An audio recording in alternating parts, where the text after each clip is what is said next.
Islamabad supreme court practice and procedure case की ॿुधणीअ दौरान chief justice ऐं दरख़्वास्त गुज़ार जे वकील विच में सख़्त जुमलनि जी ॾे वठि थी।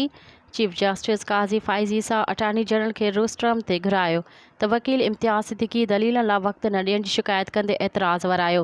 इम्तियाज़ सिद्दीकी चीफ जस्टिस खे मुख़ातिब थींदे चयो त तव्हां चयो हो त पहिरीं असांखे ऐं पोइ अटॉर्नी जनरल खे ॿुधंदो, असांखे न ॿुधणु नाइंसाफ़ी आहे। चीफ जस्टिस चयो त हुकुमनामे में किथे लिखियलु आहे त तव्हांखे बि ॿुधणो आहे। इम्तियाज़ सिद्दीकी जवाब ॾींदे चयो त तव्हां असां सां पंहिंजो सलूक बि ॾिसो। चीफ जस्टिस चयो त का ॻाल्हि करण जी तमीज़ बि हूंदी आहे। समूरनि जजिस जी सहीअ सां हुकुमनामे में लिखियलु आहे त इम्तियाज़ सिद्दीकी जा दलील मुकमल थी चुका आहिनि ऐं हू वधीक दलील ॾियणु नथो चाहे। मज़ीद ख़बरनि ऐं तफ़सीलात लाइ विज़िट कयो असांजी वेबसाइट www.awamiNewsHD.com ऐं ॾिसंदा रहो अवामी न्यूज़ HD।